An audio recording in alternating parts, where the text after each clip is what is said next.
성탄절 하나님 자녀들이 주님 전에 나왔습니다. 진정한 마음으로 감사의 예배를 드리오니 기뻐 받으시옵소서. 우리를 구원하시기 위하여 이 땅에 오신 예수님 감사합니다. 또 감사합니다.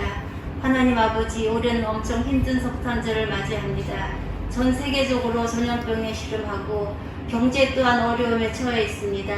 예배가 멈추어지고 모이기도 통제되는 이 상황입니다. 전에 겪어보지 못했던 성탄절을 대하며 무슨 뜻이 있을까 생각해 봅니다.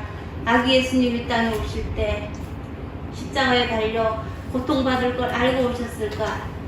당신이 태어남으로 수많은 어린 친구들이 모두 제물이 된다는 걸 알고 태어나셨을까?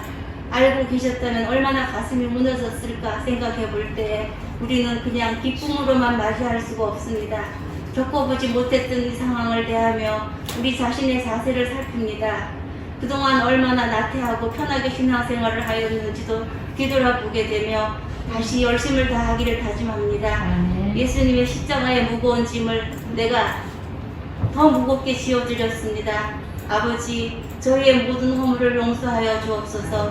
하나님, 이런 죄악 가운데 영원히 죽을 수밖에 없었던 저희의 죄를 사하여 주시기 위하여 독생자 예수님을 우리에게 보내주셨습니다.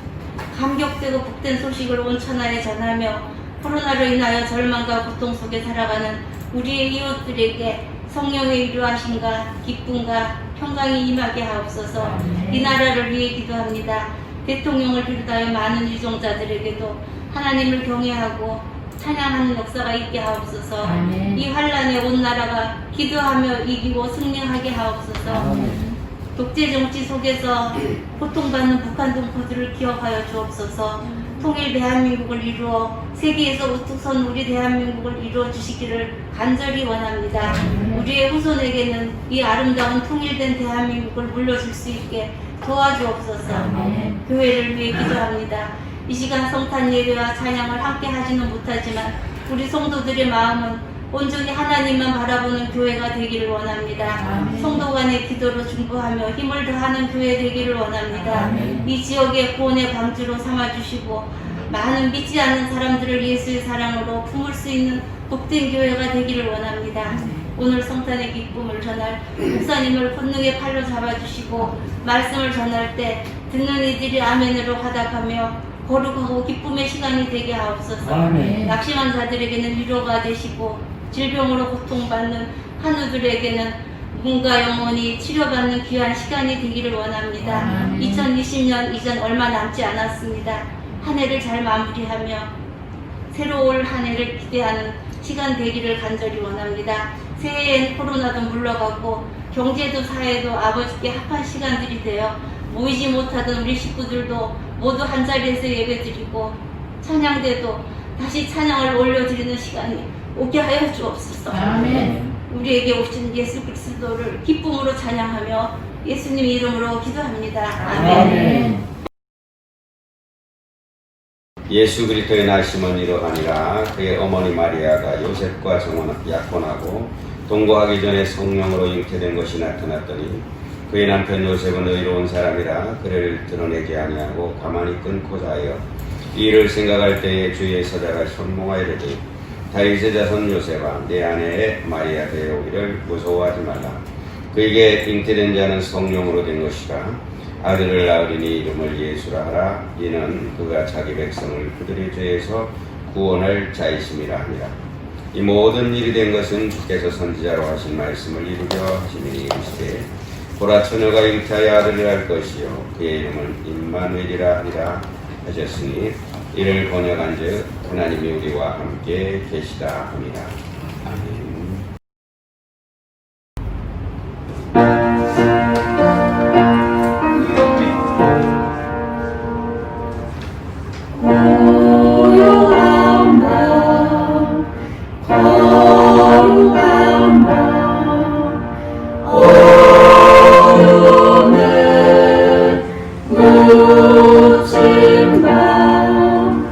주의 도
먼저 우리 주님께서 성탄하신 탄생하신 성탄절을 맞으면서 여러분들의 가정에 주님의 놀라운 평화와 기쁨이 넘치시기를 주님의 이름으로 축원합니다. 아멘. 우리 주님의 성탄을 축하하면서 축하의 박수를 하나님께 올리겠습니다.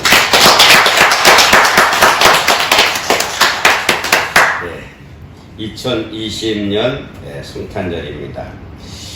성탄절, 그럼에도 불구하고 올해 성탄절은 정말로 쓸쓸하고 왠지 모르게 기쁨이 없는 그런 성탄절 같기도 합니다. 그러나 그럼에도 불구하고 우리는 주님의 오심은 우리에게 참된 기쁨이고 참된 축복이고 참된 영광이고 우리에게 한없는 평화가 넘치는 그러한 날인 줄로 믿습니다. 오늘 본문을 중심으로 해서 주 예수 그리스도의 오심이라는 제목으로 함께 은혜를 나누어 보려고 합니다. 예수 그리스도의 오심은 지어낸 신화가 아니고 역사적인 사실입니다. 성경을 하나님의 말씀으로 믿지 않으니까 그 안에 기록된 사실들을 믿지 못하는 것입니다. 성령으로 거듭나기 전에는 성령이 쓰신 성경의 말씀들을 그대로 믿을 수가 없습니다. 아무리 부인하려고 해도 부인할 수가 없습니다. 역사가 시작된 것은 예수 그리스도의 탄생을 기점으로 하기 때문입니다. 올해가 2020년인데 언제서부터 1년이 시작됐을까요? 예수님께서 탄생하신 날부터 1년이 시작되는 겁니다. 그래서 올해가 2020년째 예수님의 탄생이에요. 이것은 믿지 않아도 부인할 수도 없습니다. 믿는다고 해서 인정하는 것이 아니라 믿지 않아도 인정할 수밖에 없는 사실. 왜 그러면 예수 그리스도의 탄생을 기점으로 해서 역사가 시작됩니까? 그래서 그것은 주후, 주전 이렇게 나누는데 왜 그렇습니까? 하나님의 아들이시기 때문에 그렇습니다. 석가모니가 탄생한 날로부터 기점으로 하는 것도 아니고 공자가 탄생한 날로 기점으로 하는 것도 아니고 물론 석가모니나 공자는 예수님보다 훨씬 먼저 태어났습니다. 그럼에도 불구하고 역사의 기준점은 예수 그리스도라는 사실입니다. 그러므로 우리는 우리가 믿는 예수님, 그분이야말로 역사의 중심이시고 역사의 주관자이시고 역사의 주인공이 되심을 믿습니다.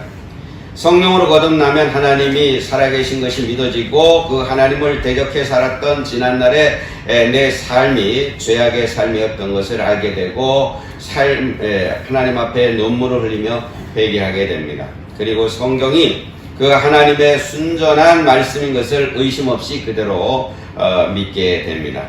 복음을 믿기 전에 주 예수 그리스도를 믿기 전 회개가 먼저입니다.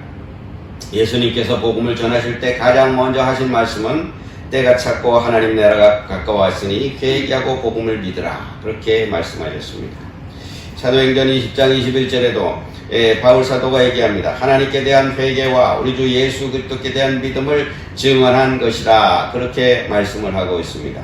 마가복음의 시작은 이렇게 시작이 됩니다. 하나님의 아들 예수 그리스도 복음의 시작이라, 그렇게 말씀합니다. 하나님의 아들이라고 하는 것이 항상 들어갑니다. 예수 그리스도, 그분의 복음의 시작이랍니다. 복음의 중심점은 누구입니까? 복음의 중심점은 예수님이세요. 만약에 복음에서 예수님이 빠졌다 그러면 그는 복음이 아닙니다. 예수님이 중심이 되지 않았다면 역사가 아닙니다. 그 하나님의 아들의 복음의 시작일이 바로 오늘 성탄절입니다.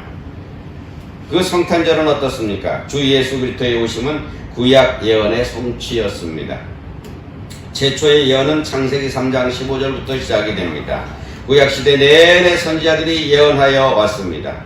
마침내 그분이 때가 참에 오셨습니다. 때가 참에 하나님이 그 아들을 보내사 여자에게서 나게 하시고, 그렇게 갈라디아 4장 4절에는 말씀을 하고 있습니다.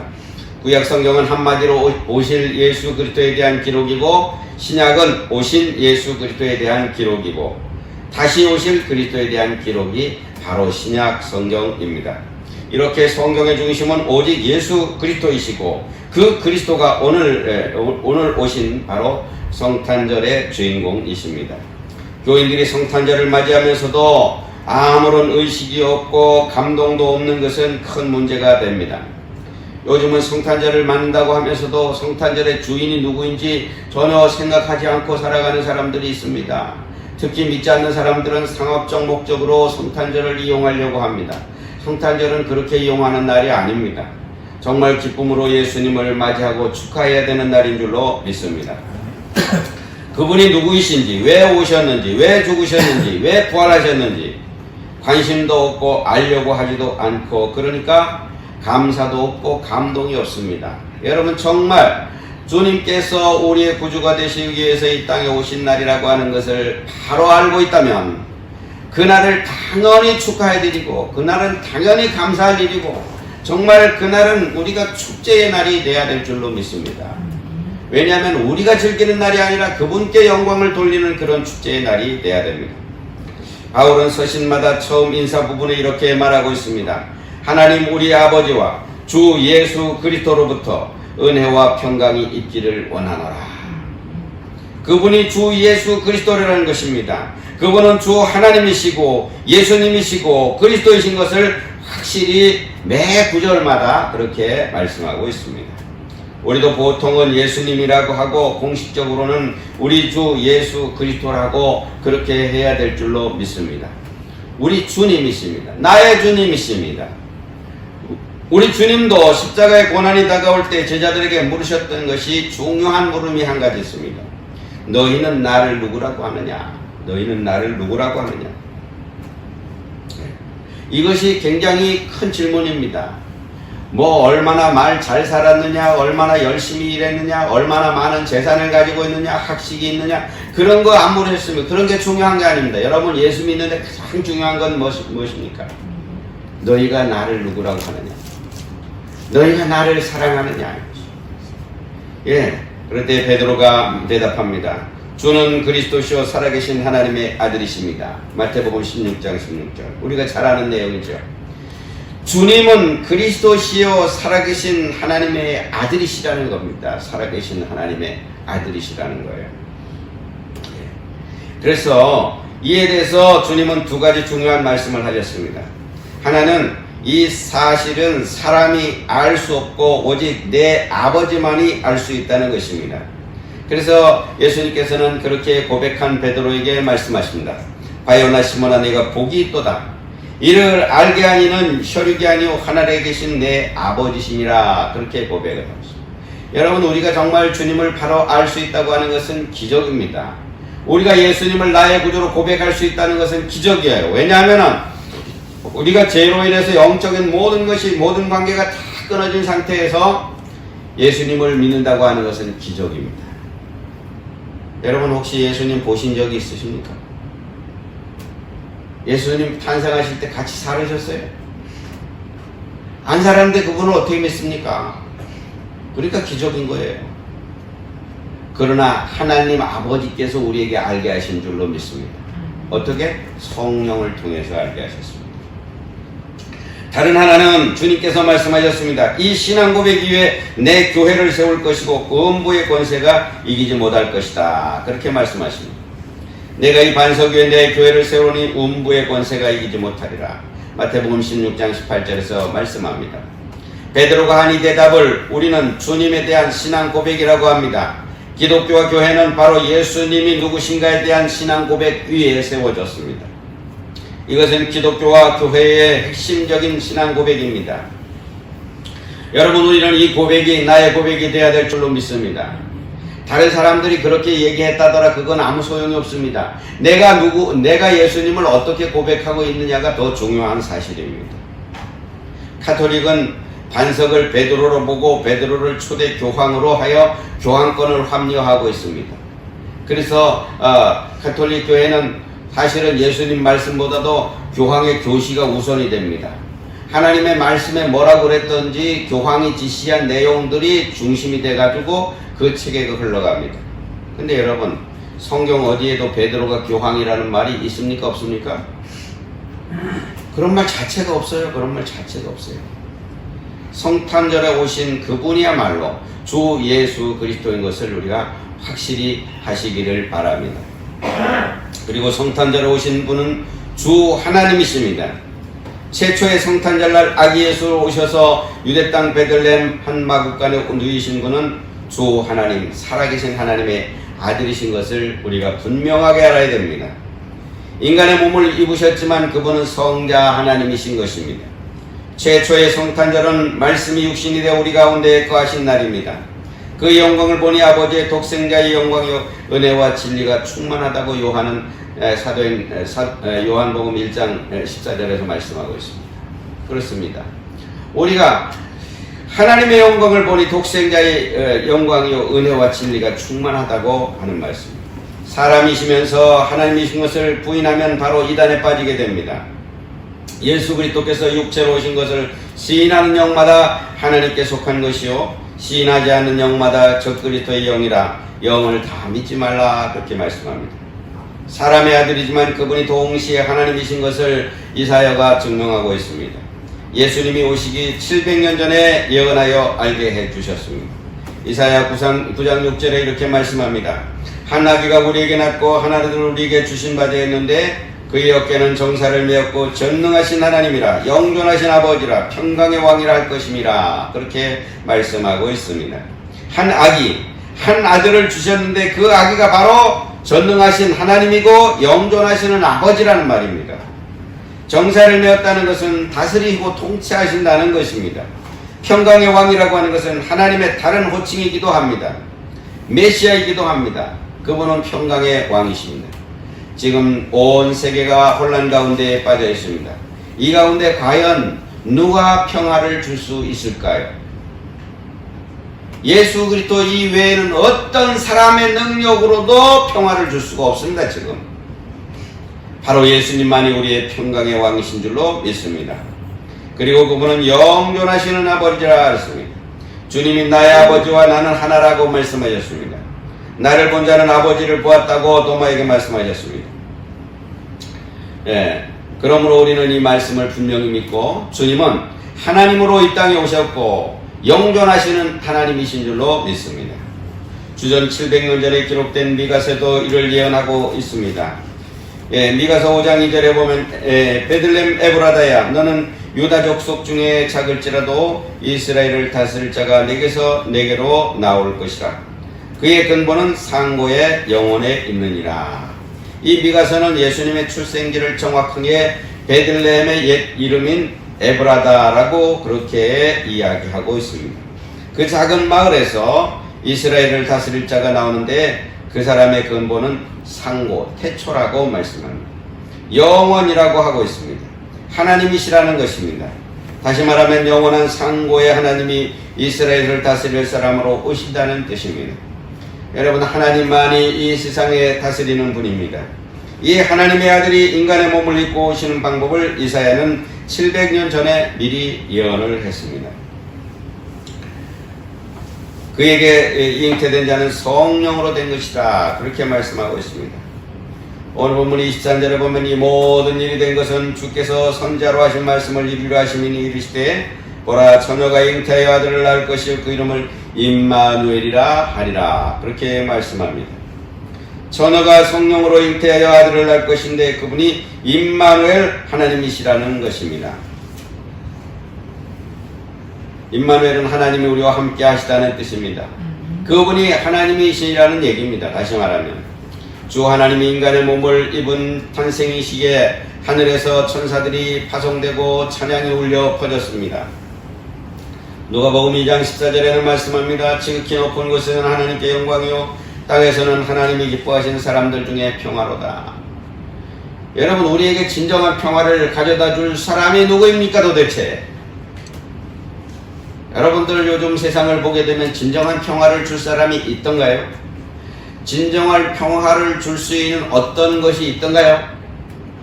사람도 줄 수가 없고요, 돈도 안 되고요, 지위도 안 되고, 어떤 쾌락도 안 되고, 모든 것이 다 끊어진 상태입니다. 여러분, 우리가 예수님을 우리 마음에 모셔드릴 때 비로소 우리 속에 진정한 평화가 넘쳐나게 되는 줄로 믿습니다.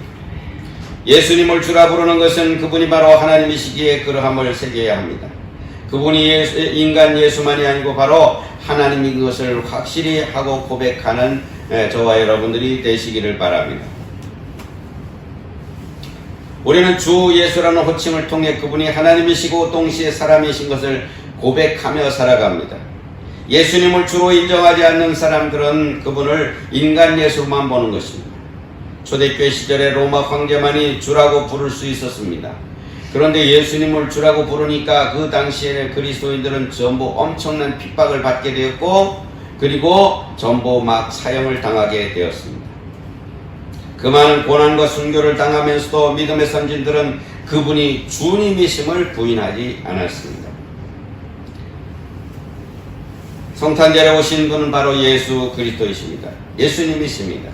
아들을 낳으리니 그 이름을 예수라라. 이는 그가 자기 백성을 그들의 죄에서 구원할 자이십니다. 예수란 이름은 자기 백성을 그들의 죄에서 구원할 자라는 뜻입니다. 이 이름을 통해서 예수님이 하실 사역이 무엇인지를 알려줍니다. 어떤 사역을 하기 위해서 오셨는지를 알 수 있습니다. 주님이 오실 때는 구약 4,000년 하나님의 애가 찼기 때문에 이제 구약에서는 수없이 계속해서 예언이 있었습니다. 사람들이 메시아 오심을 앙망하였지만 하나님의 때가 찾아오셨고 그날이 바로 최초의 성탄절입니다. 구약시대의 최고의 명절은 6월절이었습니다. 출애굽전 날밤 어린 양의 피를 문설주에 바른 집은 죽음의 천사들이 넘어갔기 때문에 6월절 넘어갔다. 예, 그렇게 얘기합니다. 패스오버 넘어갔다 그런 뜻입니다. 그래서 6월절이 그만큼 유대인들에게는 아주 중요한 날입니다.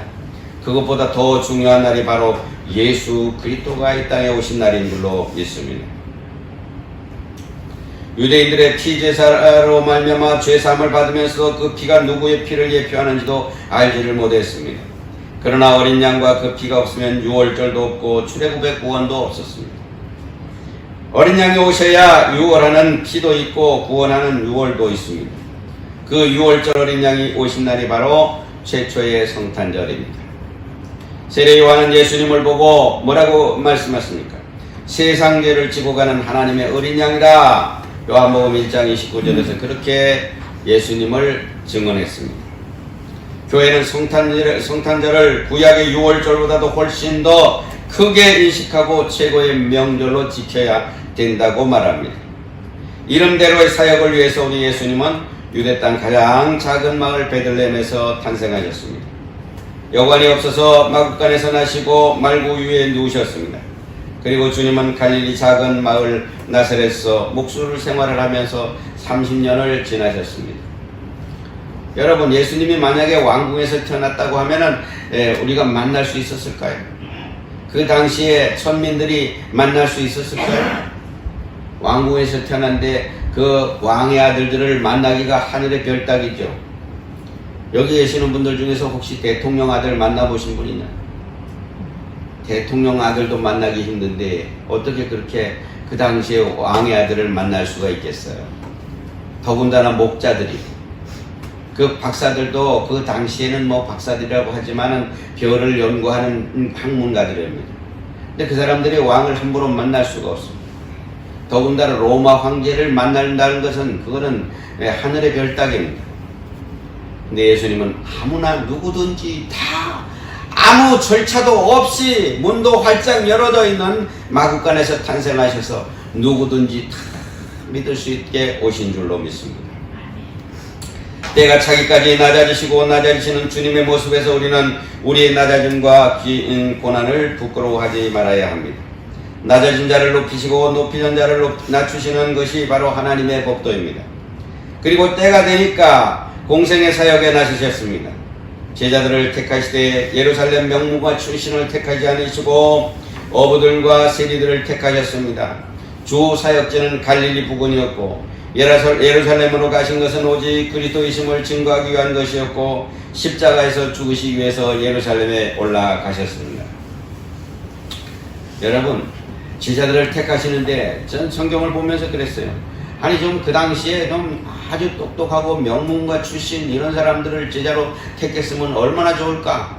근데 주님은 그런 사람들을 거들떠 보지도 않았어요. 왜냐하면은 그런 사람들이 예수님을 인정하겠어요? 인정하지 않겠어요?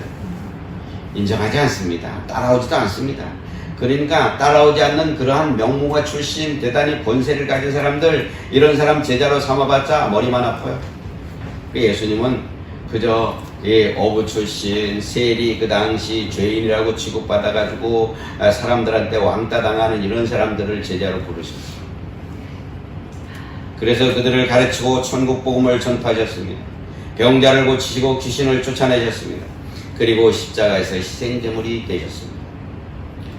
여러분, 우리 예수님께서 이렇게 오셔서 우리를 구원하셨다는 것은 놀라운 축복이고 정말 하나님께 영광을 돌려야 할 일인 줄로 믿습니다. 인류를 죄에서 구원하시는 방법이 바로 십자가였습니다.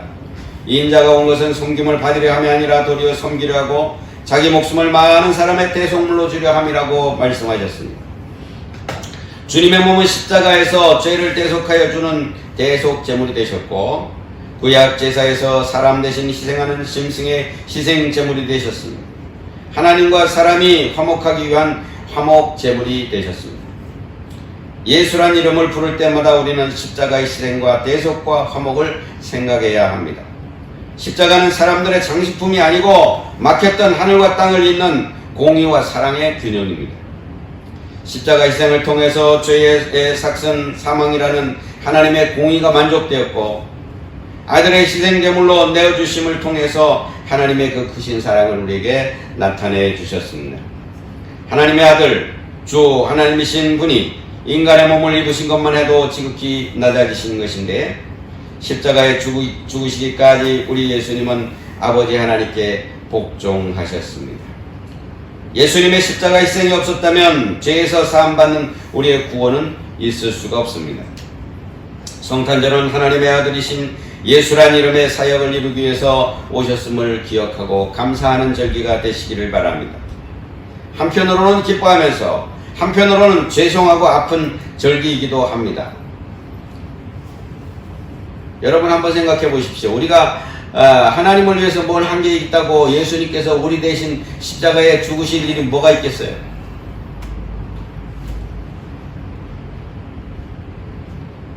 저는 계속해서 말씀을 드리지만 이 말씀이 우리를 대신해서 십자가 위에서 죽으셨다라는 이 말씀을 믿어질 때요 정말 통곡을 했습니다. 통곡을 했어요. 그래서 하나님께 막 따졌습니다. 하나님, 아니 내가 죄를 져서 죽어야 되면은 내가 죽으면 되지 왜 예수님이 하나님의 아들이신 왜 예수님이 죽으십니까? 이건 말이 안 되지 않습니까? 그럼 제가 죽으면 될 거 아니에요? 하나님은 나 하나뿐만이 아니라 온 인류를 구원하시기 위해서 그것을 모르는 사람들까지도 예수님을 믿고 구원받게 하기 위해서 하나님의 아들이신 독생자를 말없이 십자가에 희생해 주셨습니다. 여러분 예수님께서 십자가에 달리시면서 엘리 엘리 라마 사박다니 하면서 불러주셨습니다. 아버지여 아버지여 어째 나를 버리시나이까라고 외치셨지만 하나님은 침묵하셨습니다. 아무 소리도 안 하셨습니다. 그때의 하나님의 심정을 여러분들은 이해하십니까? 내 아들이 저기 지금 십자가에서 죽어가고 있으면서 소리를 지릅니다. 아버지 저를 좀 구해주세요. 저를 좀 구해주세요. 할 수만 있으면 저를 구해주세요 하고 소리 지르는데 목이 터져라. 여러분 한번 십자가에서 생각해보세요. 목이 터져라고 엘리 엘리 라마 사박다니 외치고 계시는데도 하나님은 그때 뒤돌아보셨어요. 무소리 안 하고 침묵하셨어요. 여러분 그때 하나님의 아버지의 심정은 어땠을까요? 여러분 자녀들을 기르시죠? 내 자녀에게 저게 죽어가는데, 내 눈앞에서 죽어가는데 그것을 보고 있으면 내 심정이 어떻겠어요? 가만히 있겠어요? 그 죽이는 사람 보고 가만 내둘 거예요? 내가 죽더라도 달려들어서 죽이는 사람을 어떻게 하든지 처단할 거 아닙니까? 근데 하나님은 우리를 구원하시기 위해서, 아무 쓸모없는 우리를 구원하시기 위해서 이렇게 하셨다는 얘기입니다. 십자가에서 우리 예수님이 다 이뤘다 하신 것은 아버지 하나님의 구원 계획을 당신의 희생을 통해서 다 이루셨다는 것을 뜻합니다.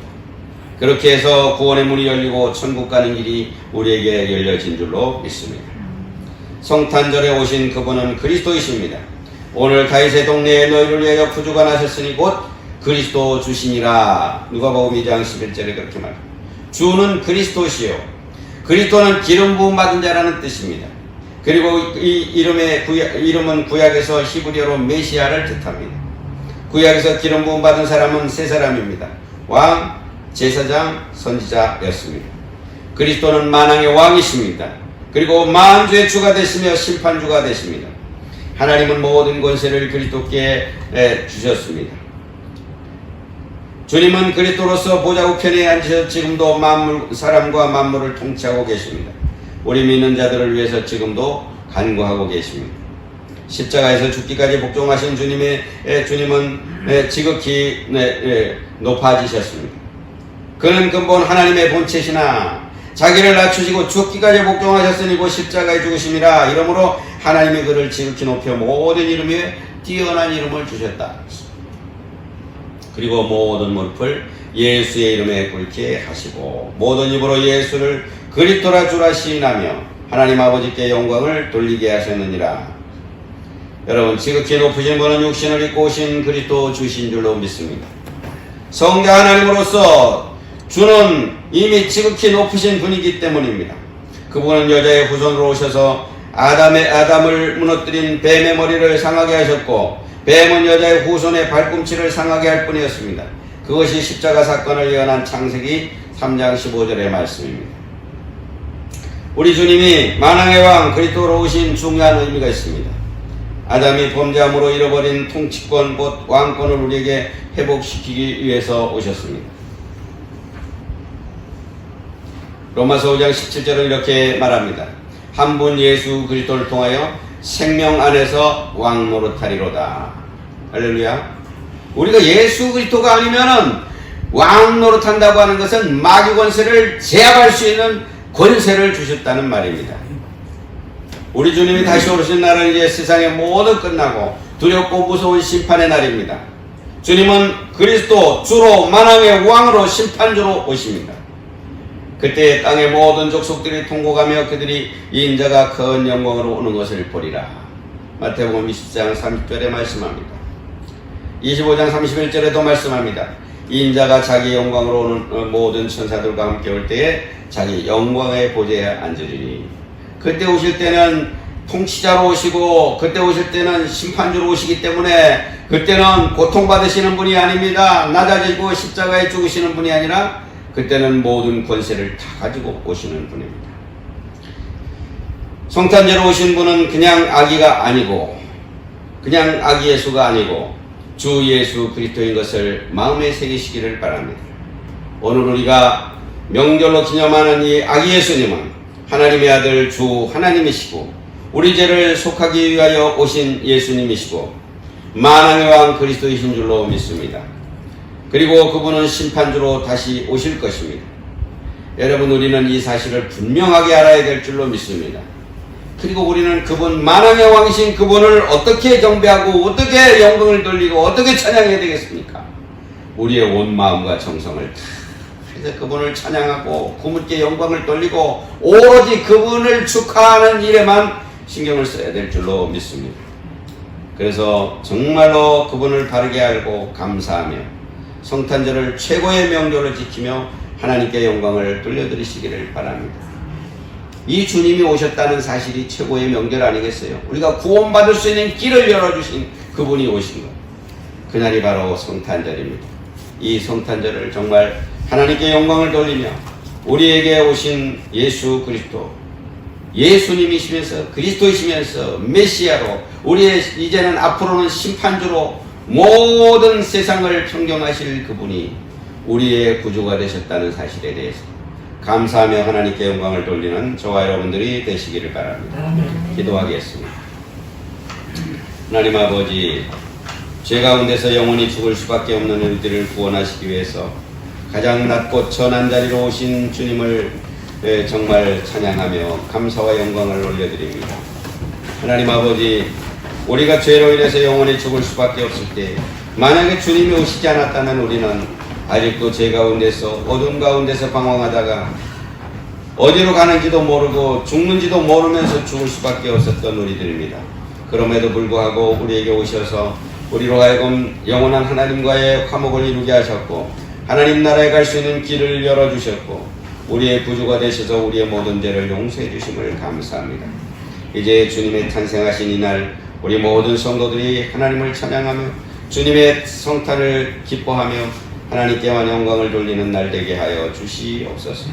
예수님의 이름으로 간절히 기도드립니다. 아멘. 오늘은 성탄절 기쁨의 날입니다.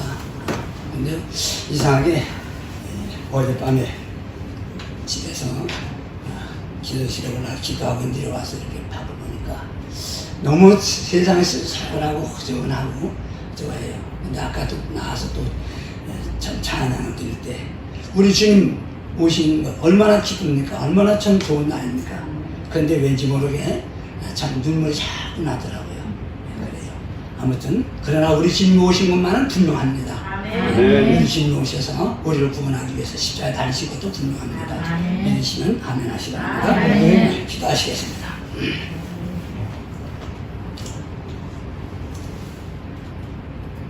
이제는 2020년 전 우리의 죄를 대속하기 위하여 이 땅에 아기 예수로 와주시고 십자가에 달려 죽어주셨던 예수 그리스도의 무한하신 은혜와 또한 이제 이 세상을 사랑하셔서 독생자 예수 그리스도를 보내시기까지 우리에게 사랑을 베푸셨던 아버지의 그 극진하신 사랑하심과 그리고 지금도 우리들 위해 함께 하셔서 이제 우리들을 인도하시며 또한 우리들을 깨닫게 하시고 믿게 해주시는 성령님의 감동, 감화, 교통, 충만 매주 위로하심이 역사가 오늘 이 아기 예수 오심을 찬양하며 기뻐하며 축하하며 환영하는 모든 우리들 위해 우리 팔봉교회 위해 이 나라 이 민족 위해 이제로부터 영원히 함께 해주시기를 간절히 축원하옵나이다.